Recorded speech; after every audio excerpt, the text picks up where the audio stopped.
इटावा जनपद में दबंगों के हौसले इतने बुलंद हो चुके हैं कि भारत के प्रधानमंत्री की सुरक्षा में तैनात एनएसजी कमांडो व उसके परिवार के साथ गांव के लगभग 1 दर्जन हथियारों से लैस दबंगों ने जमकर मारपीट व लूटपाट की। आपको बता दें, गुजरात के अहमदाबाद हाउ में तैनात राजीव भदौरिया, जो कि एनएसजी कमांडो है, वो कुछ दिनों की छुट्टियों पर अपने पैतृक गांव फतेहपुरा आए थे। राजीव ने बताया कि वो कुछ दिनों की छुट्टी पर अपने गांव आए हुए हैं और तभी पुरानी रंजिश को लेकर गांव के ही करीब 50 दबंग उनके घर आते हैं और बेवजह उनकी मां को गंदी गंदी गालियां देना शुरू कर देते हैं। उनके और उनके भतीजे के विरोध करने पर दबंग अचानक उनके परिवार पर हमला कर देते हैं और सभी को पीटना व लूटपाट करना शुरू कर देते हैं। क्या नाम है सर आपका? मैं Rajiv sir NSG commando Rajiv Bhadauria हूँ सर।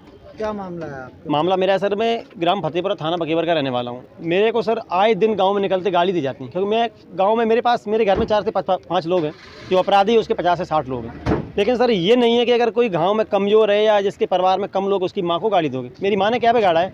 मैं एक सैनिक हूँ, मैं भारत माँ पे जान दे सकता हूँ और अपनी माँ को गाली खिलवाऊँ? उसका मैंने विरोध किया कि मेरी माँ को तुम गाली क्यों दे रहे हो, तो उसका अंजाम ये वो रास्ते में कूट घेर के मुझे मारा। मेरी चेन ले गई, मेरा मोबाइल ले गई, मेरा रेबन का चश्मा ले गए। उसके बाद जब मैं एफआईआर कराने जाता हूँ तो आज सुबह मैं जैसे थाने के लिए निकलता हूँ, मेरी इस कदर फील्डिंग लगती है, अगर ये हमारे पड़ोस के गाँव के साथी नहीं होते तो मैं आज यहाँ घर पर शहीद हो जाता। पुलिस के पास आप गए? सर पुलिस के पास मैं कल गया था, लेकिन आज मैं थाना बकेवर नहीं पहुँच सकता था। तो पुलिस से आपको क्या आश्वासन? मुझे सर बकेवर पुलिस से बिल्कुल आश्वासन नहीं है, क्योंकि जो अच्छे सन ऑफ संतोष सिंह है उसके खिलाफ इतने मुकदमे हैं, उसका कुछ नहीं हो सकता। वो खनन माफिया एरिया का सबसे बड़ा, उस पर ऊपर रेप से लेके बैंकिंग में घोटाले तक के सारे मामले दर्ज हैं।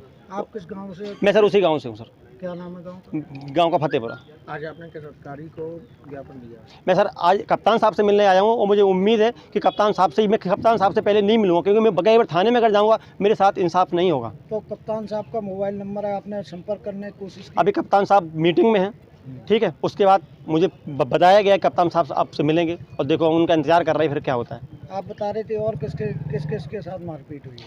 मेरे भाई के साथ हुई है, मेरे भतीजे के साथ हुई है और 2016 में मेरी माँ के साथ भी हुई थी। इनकी उम्र 60 साल है।